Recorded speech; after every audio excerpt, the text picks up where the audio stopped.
Okay, I think we'll go ahead and get started. We've got 47, 48, 49 already, a number of people on the call, so I want to make sure we have time for discussion.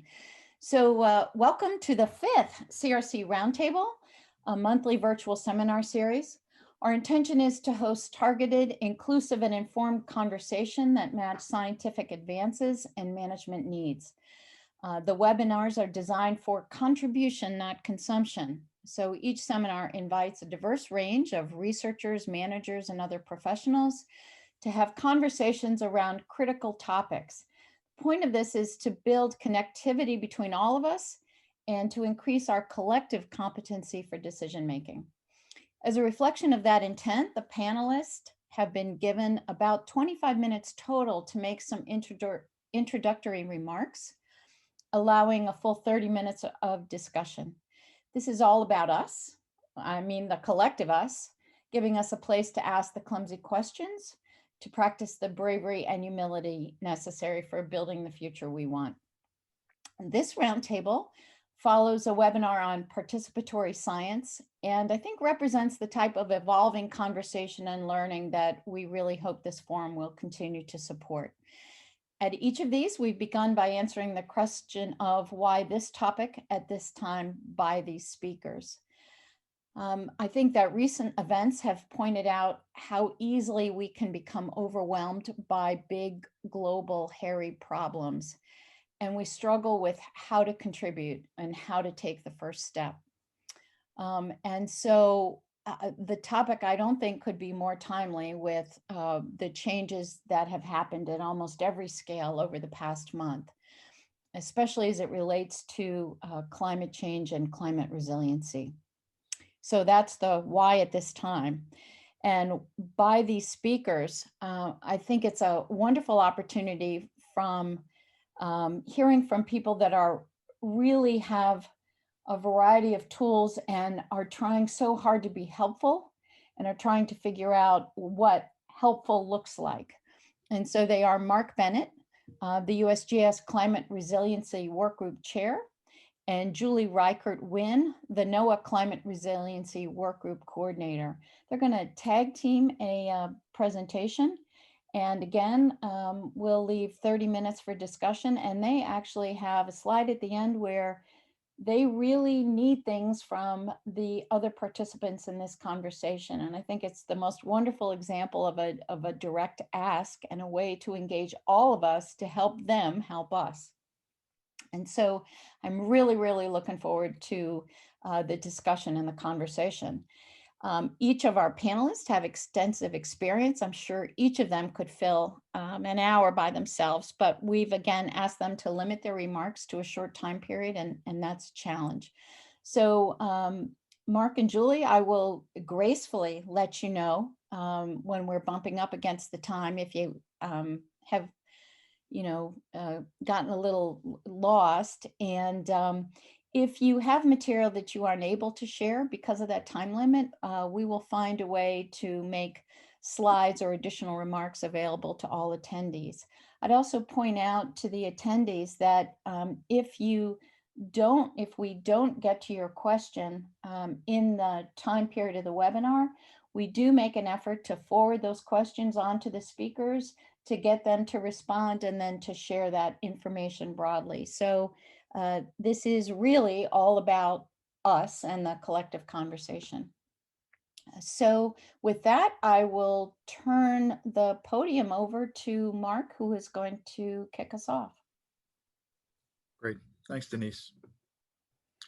So my name is Mark Bennett. My day job, I'm the director of the USGS Virginia and West Virginia Water Science Center, and I've been the chair of the work group since its inception, I guess about 5 years ago. So go ahead to the next slide. So Julie and I are going to break the presentation into two parts. I'm going to do some background on the work group itself and some of the things that we've kind of been doing in a broader sense since its inception. And then Julie's going to talk about some specific examples of climate resiliency workgroup supported efforts to help inform local adaptation and decision making. Next slide. So these are just some of the goals of the Bay Program. It's kind of the goals of the Bay Program in terms of we have goals and then we have outcomes.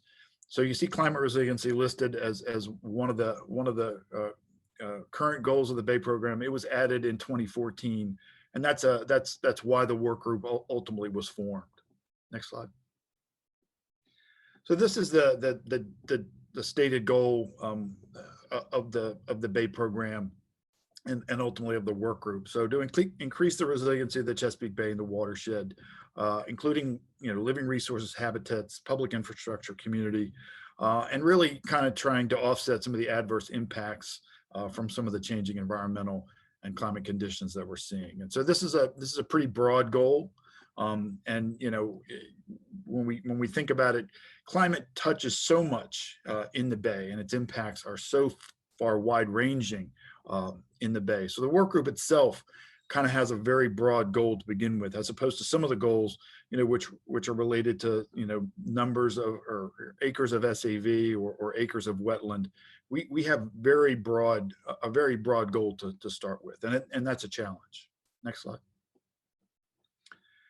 So we basically have two outcomes under that goal. The first outcome is probably a more technical one in some ways, looking at monitoring and assessing trends and likely impacts of changing climate and sea level conditions on the Chesapeake Bay.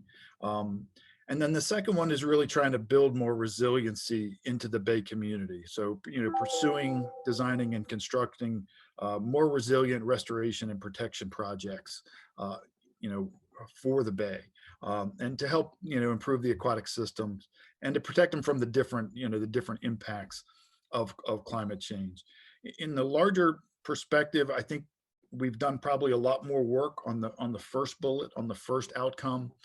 We've worked a lot with the modeling work group to bring in information that the modelers have used with regard to sea level rise and warming, wetlands impacts, those types of things that had to be built into the model. We've done a lot of work on climate indicators for the Bay Program, and we have 7 indicators that have been adopted, 7 climate indicators that have been adopted.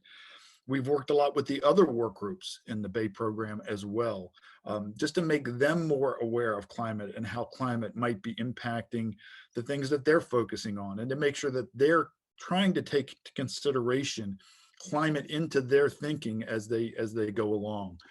And that's been a lot of our focus kind of since the inception of the Bay Program. I don't think we've been able to do as good a job in terms of the enhancing resiliency part, the second bullet. And that's something that Julie and I have talked about. And it's something we really want to try to focus more on in the next few years. And really, there's a question that I'm going to pose, and we'd really like some feedback. What is the best way, or how can we as a work group help facilitate building resiliency within the Bay community? And that's not an easy question. It's a very varied community. There's lots of folks working on different aspects of building resiliency and responding to climate change. So it's a very broad question, and the work group doesn't have a lot of staff. So we're staff limited. So what can we do to facilitate this? What are the maybe the actions that we can take? Bringing in expert speakers, setting up field trips, those types of things. But getting some feedback on that question would be very important to us, because it is something that we want to make progress on as we move forward as a work group. Next slide. And this is just a slide that touches on some of the ways that climate is impacting, the estuary as a whole. For those of you that might not be, that familiar with some of the technical, aspects, there's lots of different ways that climate is impacting the Chesapeake Bay. And this slide tries to account for some of those, but it really is a pretty broad question. So you have changing rainfall patterns, which result in more flooding, more runoff potentially as well, and that runoff is going to generate more nutrients. You have changing crop practices potentially because of changing temperatures, and so cropping practices may be changing on the landscape, and that may be resulting in different nutrient loadings as well. You have land loss and changes in land. You may have transition from marsh to other types of wetland because of sea level rise. Sea level rise itself is creating changes in the estuary itself in terms of how nutrient loadings and so forth, how that results in dissolved oxygen changes. You have warming of the bay itself, which again, with nutrient cycling under a warmer bay, you have a tendency to have maybe more of a problem with dissolved oxygen because it's a warmer situation and the cycling is happening more frequently. You have changes in potentially fish species because of warming, and SAV species because of warming and salinity changes, and even tree species within the program itself.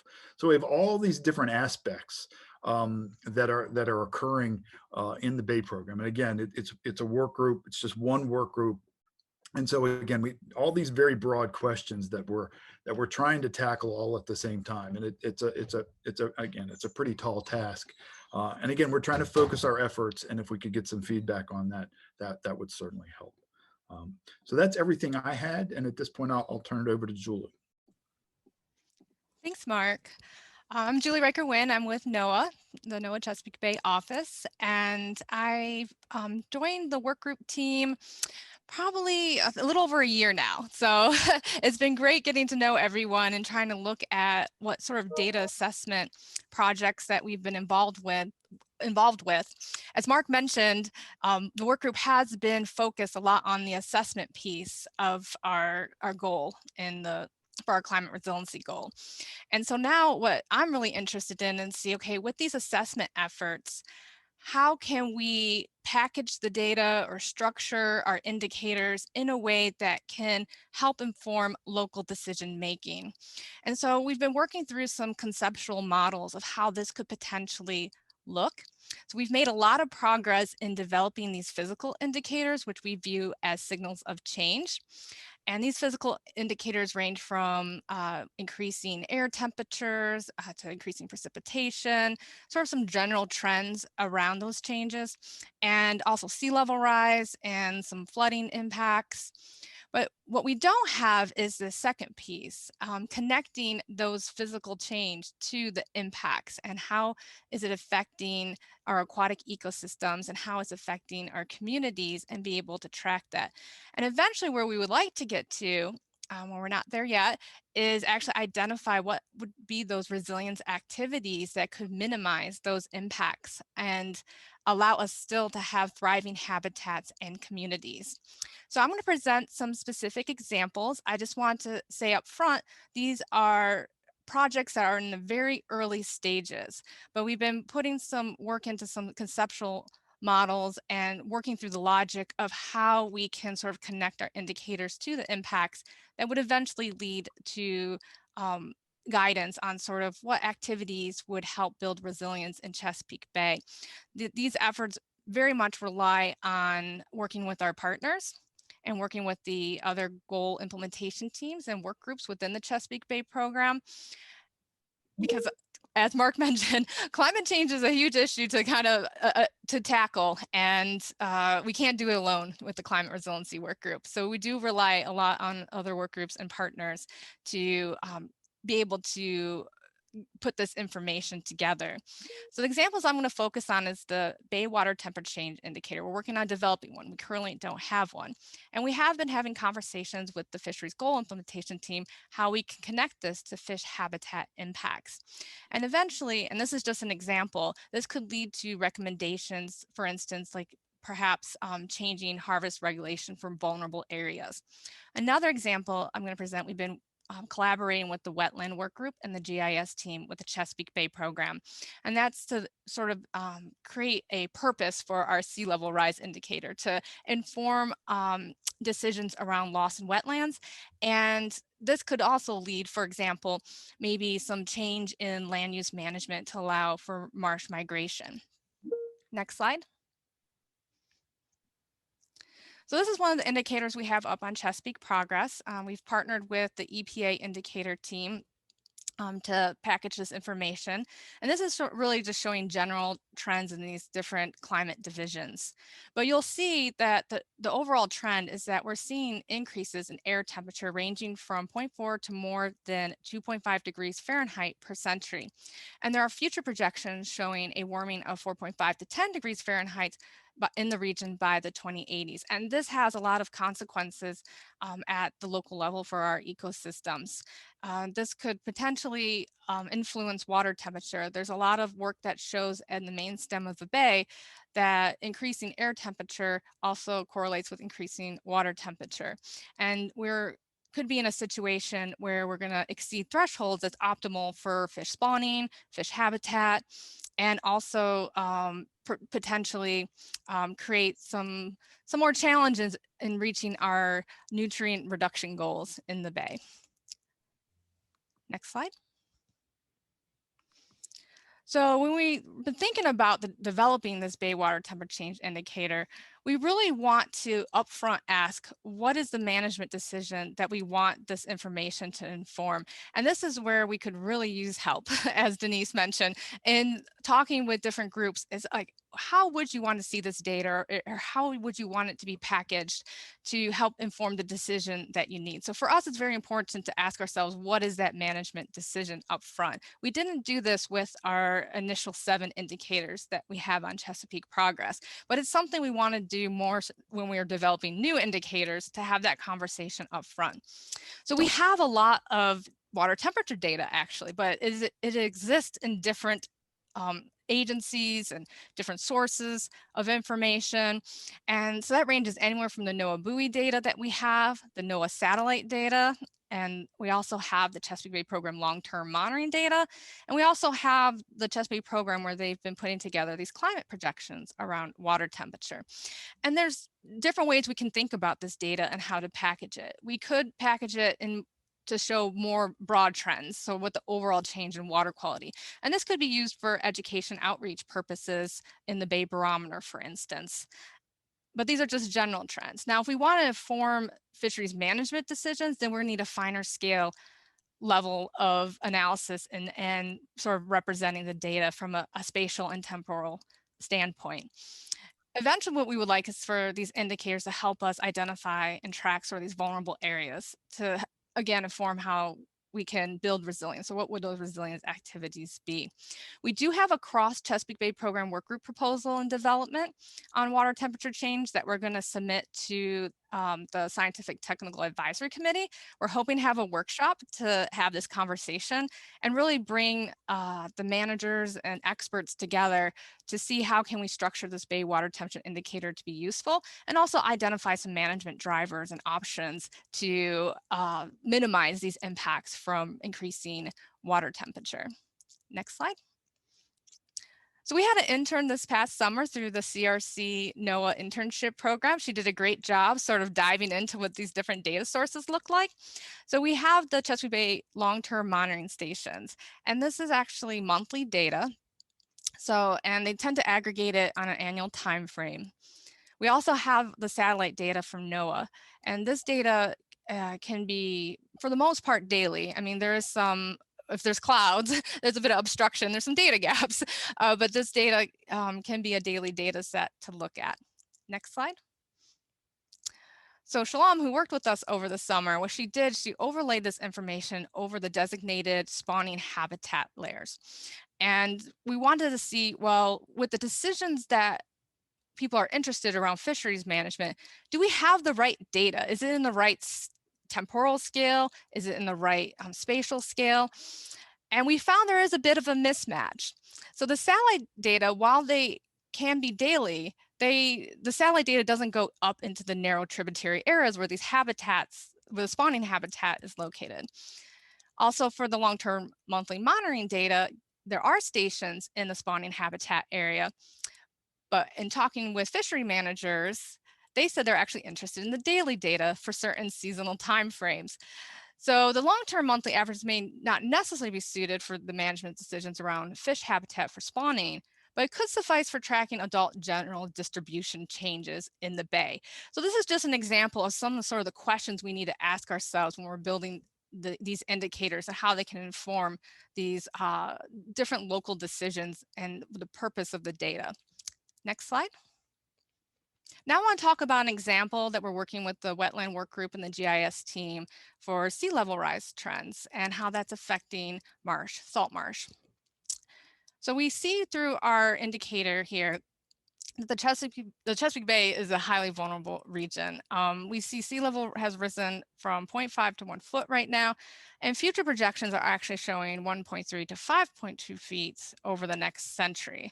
And we also have the additional challenge that the land is sinking around here as well. So we have land subsidence occurring simultaneously with sea level rise, which puts the Chesapeake Bay and our communities in a more vulnerable situation than maybe some other areas.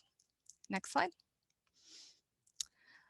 So to sort of start looking at these sea level rise effects on tidal marshes, we decided that we would utilize the sea level rise viewer from NOAA. This is a tool that was developed to sort of bring together different types of data and be able to look at how to integrate that data for decisions.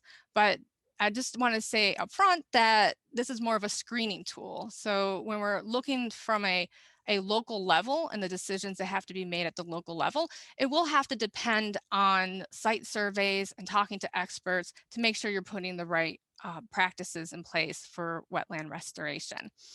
We have, again, partnered with the Wetland Work Group and the GIS team, and we did get funding to actually support this work further. So what I'm going to show in the next few slides are actually some exploratory analyses that was, again, supported by one of our climate interns over the summer, but through the C-Stream program through CRC. And so it was great to have these young, talented minds actually helping us kind of explore this data, because it actually helped us develop these proposals and we ended up getting funding to further this work. Next slide. So this again is just an example of how this tool, the kind of data we pulled from it to answer some of these questions on wetland loss and what to do about adjacent land use in areas that's experiencing sea level rise. So you'll see on the right, this is just showing the baseline condition. The green just shows where there isn't connectivity. And essentially you can see the marsh. Right now, this we just label as unnamed marsh, but you see the marsh here. But when we actually look at the projections and the sea level rise scenarios, I set it to an intermediate high scenario, which kind of aligns with the Chesapeake Bay Program using an emission scenario, the emission scenario they're using for their projections in the climate model. And I wanted to look at different scenarios. This scenario shows at 4 feet if we happen to have a rise of 4 feet. And it's projected that that would occur around 2080. And you see here on the right, you kind of get a glimpse of what's going to be happening to this marsh. Again, this is a screening tool to kind of see what are potential impacts. And you'll see a lot of it goes underwater. And the light blue shows vulnerable areas. So it's those areas are more likely to go underwater in the next few years. And you'll see the colored area, like the pink and the purple, that's showing where potential wetland migration could happen. So marsh migration into the adjacent land. Next slide. So Salam, our climate intern, she started to run some preliminary analyses and working with the GIS team. And again, these are preliminary. This is sort of a concept we're working through. What we don't know if this type of information is helpful. So it would be great to get more input on that in our discussion today. But essentially what we're going to be doing with this funded project is we are going to look for some places, some communities to work with and do these type of data synthesis analyses and try to inform, like, see what decisions it could help them in around sea level rise and their wetland loss that could be occurring in migration considerations. So here you'll see for these preliminary results, this is in acres and this is demonstrating potential wetland loss. What they did, they overlaid the inundation confidence layers, so pretty much the likelihood of it getting flooded with their land use layer. And for wetlands, you can see these different scenarios. We have the baseline at 0, and then we have 1 foot, 2 feet, and 4 feet. What I kind of want folks here to look at, there's a trend, of course, that happens as we go through time. So at 4 feet, remember, is being projected that's going to occur around 2080, 2 feet around 2050, and 1 foot around 2030. You'll see in the blue color, there's high confidence that area of the wetland that's designated as wetlands in this land use layer will be inundated and will be flooded out. So you have a high potential for loss, a high risk for wetland loss as you go out to the 4 feet scenario and even the 2 feet. The yellow is low confidence, so it's unsure if it will get flooded. Perhaps those low confidence areas are areas that wetland restoration could potentially focus on and use some techniques with adding sediment to be able to maybe preserve those wetlands. So you'll see this also affects adjacent land use. So if we want to have considerations of using adjacent land to allow marshes to migrate, that land's already being used for other purposes. So in this particular scenario, we had agricultural land. And so if you look at this, the agricultural lands, for the most part, won't be highly inundated or flooded out. They do have, especially at the 4 foot scenario, high confidence that they're going to see some acres that's going to get flooded out. But sort of the questions and conversations we've been having with work group members is like, well, how can we use this information? Is there a way to incentivize farmers to convert some of their lands into marshes and be able to have like an economic return somehow? Can we treat sort of wetlands or marsh as like a crop they could maintain and take care of and maybe work through financing and markets and get credit for that? So these are kind of conversations we're having. It's all preliminary, but we're trying to figure out what kind of data and assessment tools would be useful to help sort of guide these local decisions around what we're going to do about the wetland loss, because that's definitely very detrimental to meeting our wetland goal in the Chesapeake Bay Watershed Agreement.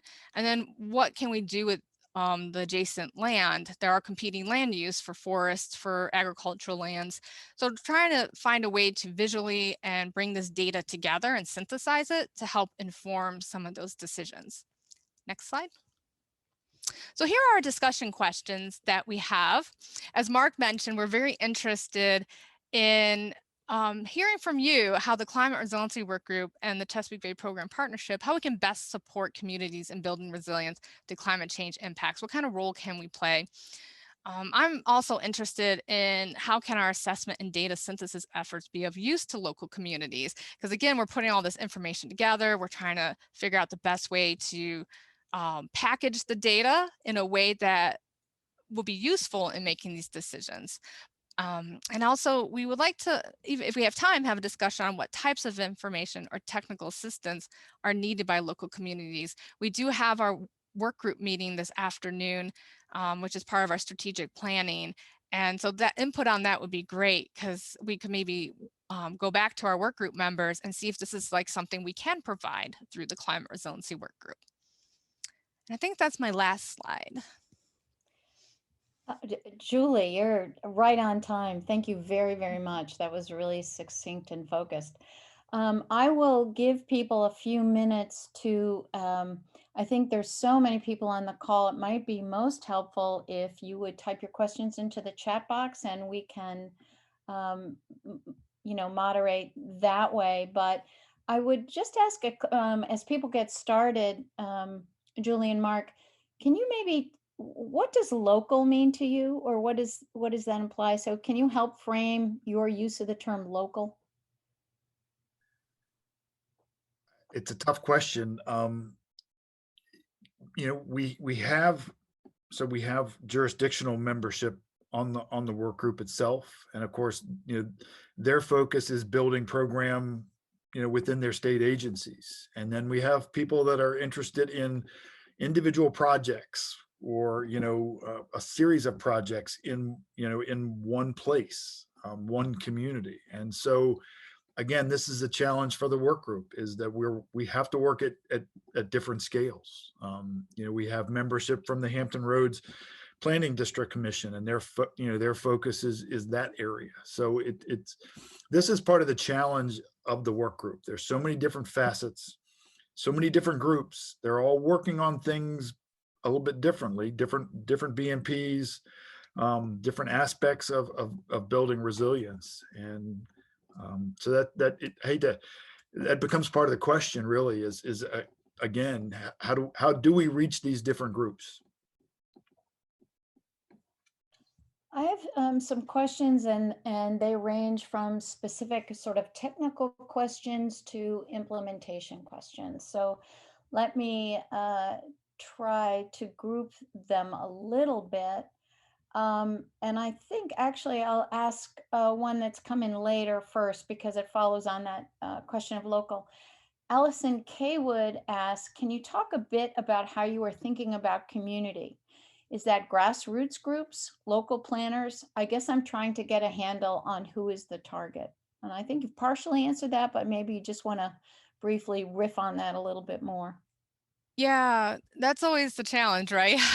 Well, when you talk about communities and the local level, and it does range. Here at NOAA, we're very focused on place-based projects, and a lot of times when we talk about communities, it could be a cluster of communities within a habitat focus area, like the Choptank River Complex. So those are different counties that may fall within that Choptank River Complex area.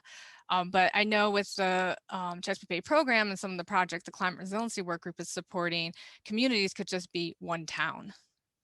So we have a project we're supporting in targeting outreach for underserved communities that could be affected by flooding and sea level rise. And so it's for them, they're working with very specific communities and towns.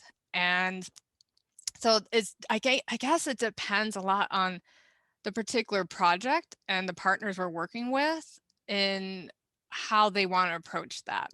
We are developing with the RAND Corporation, the Climate Resiliency Work Group had a project where we're trying to develop essentially, I'm hesitant to call it a scorecard. It's more of a self-assessment of how well communities are building resilience to these different impacts from climate change and sea level rise.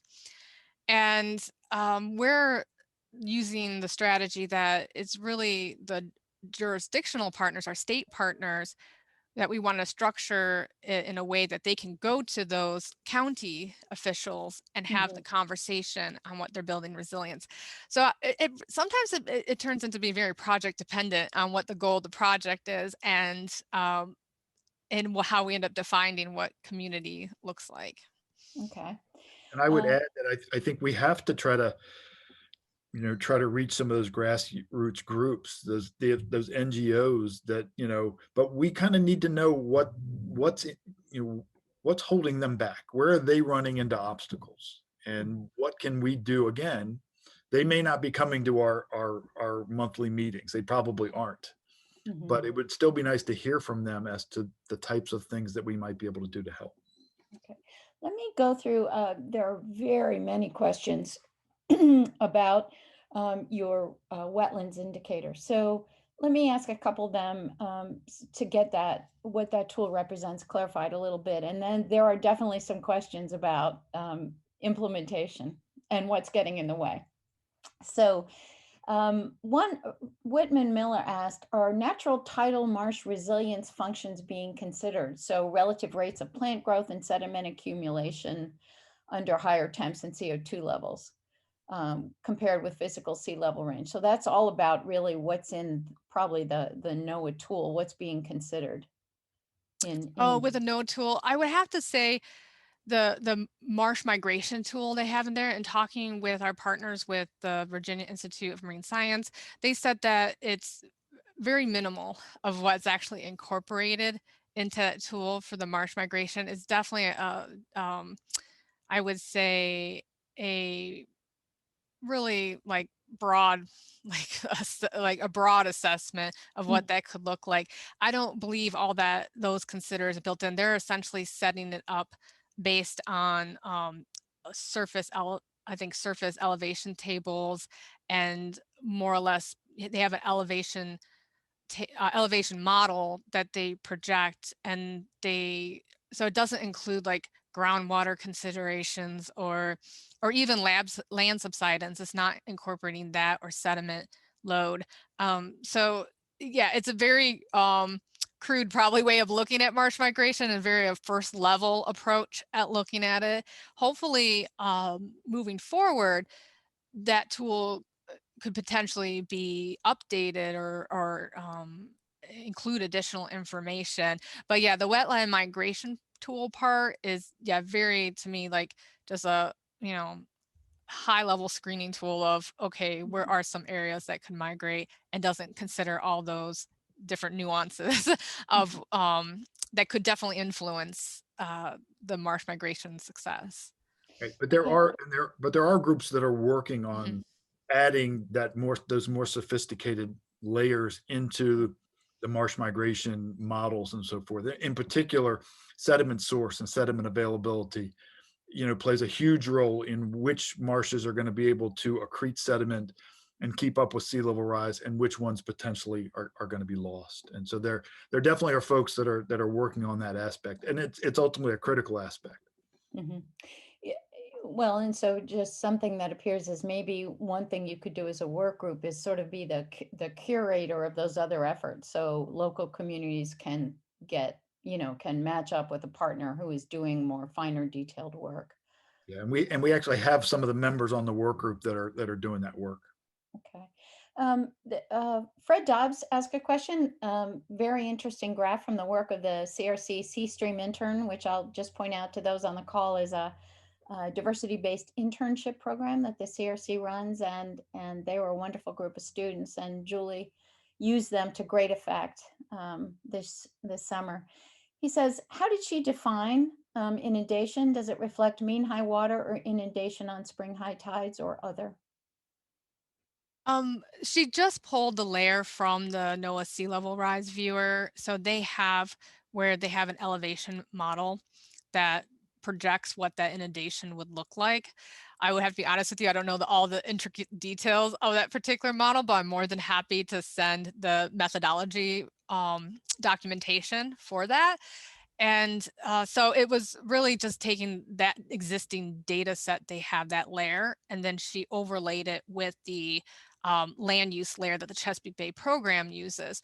We did find that through these analyses and working with the GIS team and the land use work group, that it actually, the information they're using for sea level rise and those projections and the way they categorize that land use is more robust than what we had. So they're actually shifting to some of that with our land use model in the Chesapeake Bay Program.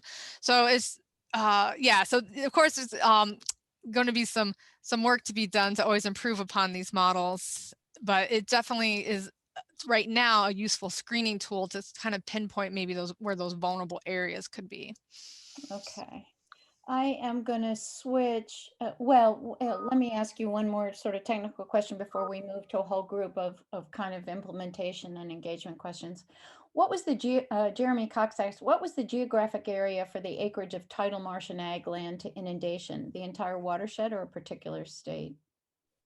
That the geographic area was very local. It was adjacent to a town in the Middle Peninsula of Virginia. Okay. And so, yeah, it was just, they clipped just the marsh area that for that one particular marsh. So yeah, it was a very fine-tuned local area that they were looking at. It wasn't the complete state or the watershed. Okay, and just to follow up on that, Bill Dennison is asking, this is an interesting question, just as a sort of take home. In the regional map of wetland inundation and agricultural field inundation that you showcased, it was apparent that the inundated wetlands could not be compensated by conversion of ag lands to wetlands. Is that true for the bay as a whole, or do you think that's true for the bay as a whole? So if I understand the question, because this is something I've noticed too, is that the amount of marsh loss that's going to happen, that's going to get flooded from these projections, there isn't necessarily adjacent land use that can compensate all of that. So, Mhm. and it's a very little from that particular example. I would be hesitant to say that's how it looks throughout the whole bay, because it's really dependent on the elevation of that particular area. And it's because some areas that's actually more steep and maybe bordered by forests, you wouldn't even have the potential for marsh migration onto that land. And so there could be areas that actually are more flat and could better serve to allow those marshes to migrate. But if you look at the quantity, the area of marshes we have in the Chesapeake Bay, it's pretty expansive. Mhm. So there is this risk if you're looking at sort of an intermediate high scenario. And I also want to point out a lot of this is looking at different scenarios and then doing a risk assessment and trying to identify the scenario with the least amount of regret in moving forward with our restoration efforts. And so that's something important to point out, that we don't know what exactly it's going to look like in 2080 or 2050. But if we can look at these different climate models and these different scenarios, it can give us a better sense and maybe help prepare that we can be more resilient to those changes so we can still have thriving habitats. So for that particular location, the amount of marsh loss was a lot. And then you have to think, well, can there be strategies to build sediment in that area to allow the marshes to be less vulnerable? But these are the kind of questions that like the tools and the assessment tools won't be able to answer. You have to go to the experts, do those site surveys, and figure out what is the best approach if you wanted to find ways to conserve that marshland under these sea level rise scenarios. But there are going to be areas that perhaps it's going to get flooded out and maybe just cost prohibitive to try to actually preserve that area. So then, yeah, thinking about, is there areas to allow migration? But yeah, it was very little if you look at the farmland. And with that, there's a lot of that model that they use. If there's developed land, developed area, they don't, they just say you can't, marshes won't migrate into that area. So it's like removed. So when you looked at that location, there's some developed areas around that farmland. So that's also a reason why you see that there's like less, because it's not going to consider that people are going to move more inland or convert towns into marsh. So it's the tool doesn't do that. Okay. There are going to be some great ideas that we will convey to you. I don't know that we'll have time to sort of read them publicly, but we'll make sure that you get them. Some people are contributing kind of wonderful refinements or little things that you could do to be more helpful. I did want to ask you this one question that Chris Davis, for the first time, we got a question a day ahead of time. A- and I think this speaks to really other areas that the work group could help with that aren't necessarily obvious to us first. And Chris says, it looks like the new living shoreline is going to rely on wetland boards to administer it as a change agent. This is not working and will not work. The wetland permit process is completely counterproductive and must be fixed, or else we will continue to see poor results in Virginia. Are there any plans to change this hopelessly broken process? And so I guess that's a question about really what the work group can do when something like a governance process or a regulatory process is getting in the way of things actually being implemented or in building climate resilience. And I would say that's where the work group, because we do have jurisdiction representatives, so we have state representatives, and they're typically involved in the permitting process, or federal representatives who might also be involved in the permitting process. And that's the type of thing where we can set up a focused meeting to get practitioners to talk to those folks and at least be able to say, look, this is a problem.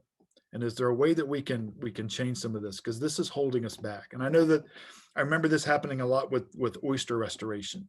They were running into a lot of permitting issues with oyster restoration.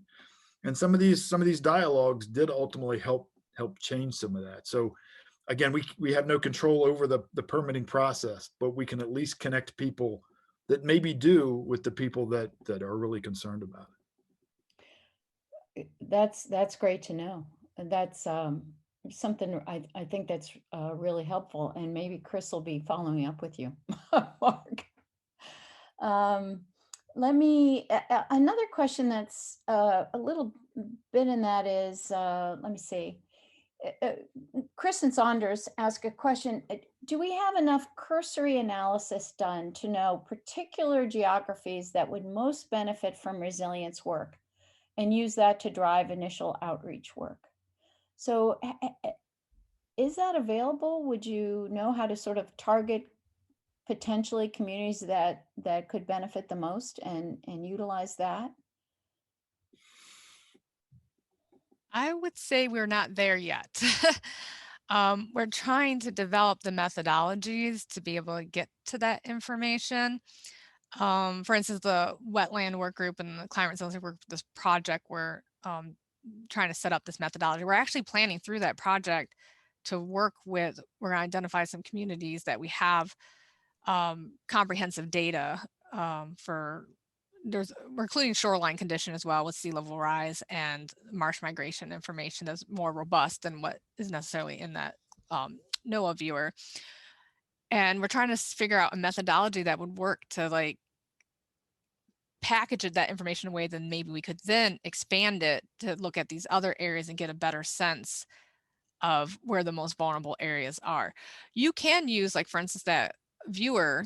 It is, you can look throughout the whole Chesapeake Bay um, area and from that look and see what areas could potentially be most vulnerable to sea level rise. And we used that tool for that purpose when we were picking our communities for the targeted outreach for underserved communities.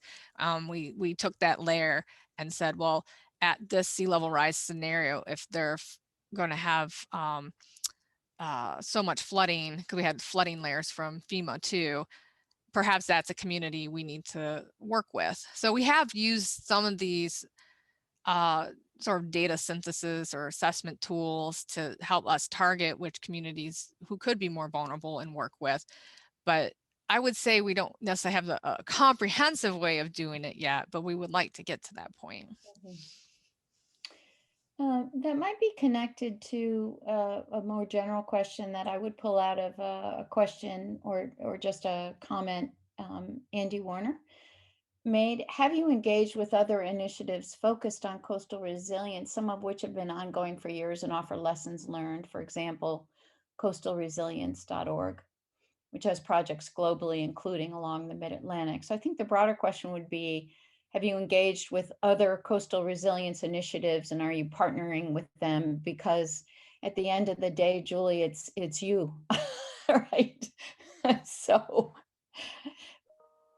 Yeah, we're working on building those partnerships, and we do have some of those existing partnerships.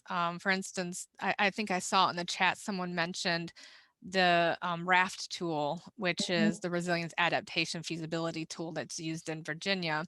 So we have been having conversations with that group and sort of trying to take what lessons they learned and try to see how we can expand like tracking resilience progress across the Bay watershed for parameters of that related to living resources, wetlands, and fisheries.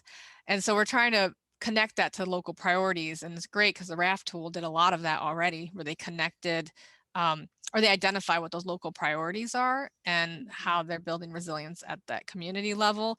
And we're seeing, well, those sort of initiatives, can they help us make progress in building resilience for our habitats, for our fisheries, and for um, water quality and the type of outcomes we have in the watershed agreement that we're trying to achieve, and make sure we still continue to make progress in meeting those goals and not shift too far backwards because of changing climate conditions. So we do work with that group, and then also the Maryland Adaptation work group with Maryland. That's another group that we've been engaging with.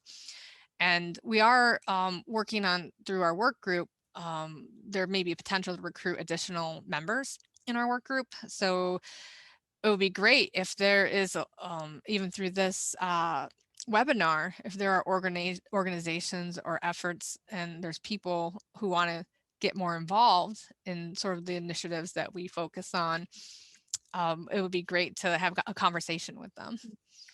This is, I want to make sure, and I'm mindful of the time. We have 10 minutes left. And I think if I want to make sure we get to two things. And the first one is, I think maybe, Mark, you could respond to, because you're looking at interaction, you talked across goals. And Bill Dennison said, thanks for the good answer to his question. One thing missing from this conversation is the issue of environmental justice issues exacerbated by climate change. And I think, Julie, you touched on that in terms of some of the work you're doing to target communities where to work is kind of looking at that issue. But Mark, perhaps if you could speak to more broadly, do you see an interaction between the work of the climate resiliency work group towards those environmental justice issues, and how might you really incorporate that aspect into the job of the climate resiliency? Right. So that is something that we're trying to do, and we do have a work group within the Bay program that is kind of specifically focused on that. I wouldn't say we've made a lot of progress yet, but it's something that we've kind of noted, and that it's in our work plan, and we probably need to make progress on it. Exactly how we do that, I'm not really sure, but it's on the list of things to do. And again, I think their work group and our work group both want to tackle this, because there's no question that there are issues out there with regard to climate and the inequitable impact that climate is going to have on certain underserved communities. Mm-hmm. And let me pose this. We'll see if this is the last question or not, because I think this is really interesting. And I just, if people have to get off early, I would say that this, more than any other webinar, has unleashed a chat box that I am really having difficulty keeping up with, right? So there are a lot of people that have ideas, and I would say, can I unleash them on you? Can I tell them they are free to contact either one of you with ideas or recommendations or questions? Yeah, and I would ask, like, can we get a copy of the chat? Because Oh, absolutely. yeah, because that would be, I see some folks have been putting their contact information in there as well. And yeah, that's essentially what we wanted out of this, is that there's some ideas, what we can think about, especially the sort of local engagement piece. And also, I think a great example was given by Chris with, like, okay, there are some governance issues as well to make these resilience projects happen. And so just trying to, like, understand what those issues are that folks in the Chesapeake Bay region um, are facing challenges, or their barriers, because those are things we can then assess and see, well, can our work group assist in any way? I want to read this comment and just see if I can get you to respond to sort of close out the conversation, because I think it's interesting. It's about how those needs get articulated and expressed. And it's from Randolph Rowell, I believe. One comprehensive way, and this was actually answering Bill Dennison's question about environmental justice issues exacerbated by climate change. And he said, one comprehensive way is to provide or coordinate funding for focus groups to engage and obtain input solicited from those stakeholders, and uses that data to drive action in a strategic way. Our communities need resources. So the general question that pops out for me is, what are your ears on the ground? Is that, do you have a way to have more ears on the ground, or is that really done through the work group? So how do you get your needs? How do you get them sort of sussed up?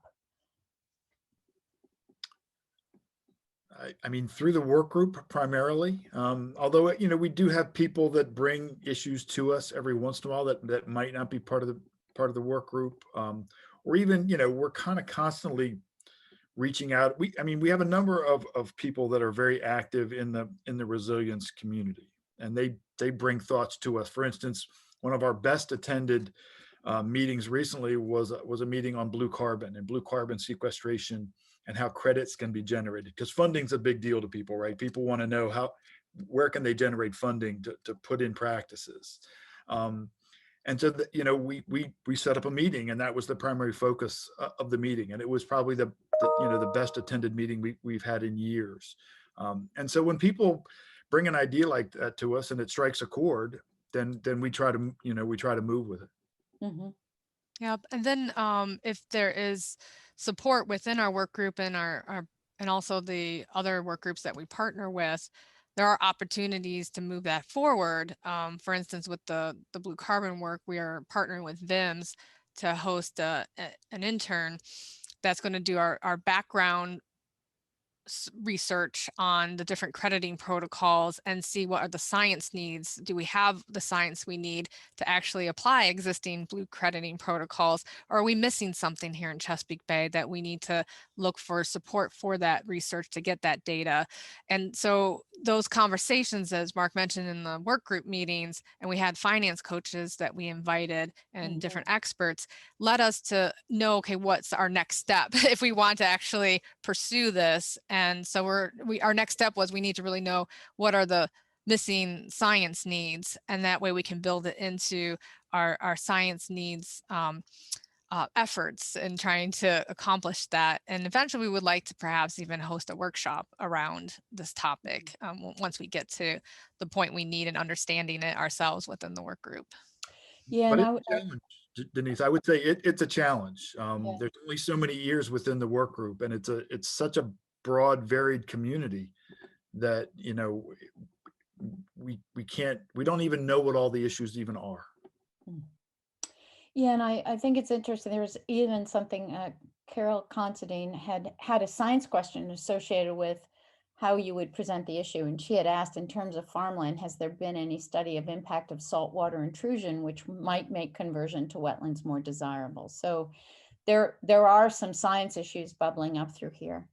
I just wanted to give you each a moment, if we've got 3 minutes left, before we leave, just to tell people that the next webinar is focused on sea level rise information and tools. So it's kind of going off of this one into a little more depth on that issue. I did want to recognize that Mark and Julie, you presented tools that really you would have thought an army of people did. And I just want to recognize the amount of work you do. It's really a yeoman's effort. And I think the number of people and the chat box just is reflective of the importance of the work you're doing. So thank you very, very much. And thanks for being on the call today. I'll just allow you each in these closing minutes, any closing thoughts or requests. You have the stage. Mark, you want to go first? If people have thoughts, if people have questions, if you're driving to the grocery store later and something occurs to you, please send us an email. If you have questions, or even about where can I get this data set, we can help point people to the experts ultimately, that have the information that they might need. So they have our contact information, and please feel free to reach out. Yes. Right. Yes, I would agree, because the more we can coordinate and collaborate on different projects, I feel that is the way to go, because not one of us are going to be able to put a dent in making progress on these challenging issues, one organization by themselves. So I think really identifying those collaborative opportunities, I'm super excited about seeing the chat. People are already giving lots of suggestions of potentially other groups we could reach out to, that we could maybe sort of explore some collaboration. So I would definitely love to get that chat, because it's really helpful for us to see, yes, what other groups are doing. And really, I would say the states and even like these local communities, if you look at the town level, they've been making a lot of progress by themselves too, in building their climate adaptation plans and climate action plans, and really trying to explore these different resilience activities to protect against flooding issues. And I know sometimes there's, with all of us, we probably have a capacity issue if you look at one organization by themselves. And I feel like collaborating, we maybe can do more with our limited resources by leveraging what the different expertise within each organization. Wow. Well, I want to thank you both again. I can't imagine a better result that matches the intent of these forums than what has happened today and what's in the chat box. We do, these are recorded. The recordings become available for use. The chat box as notes, and then we will forward the unasked questions to you and see if we can get you to respond. And that goes out to everyone who was on the call. So thanks, everyone. Thanks, Mark and Julie. And we hope to see you back here on February 17th. Thank you. Thanks for setting this up. Yes, Mhm. thanks. This is great.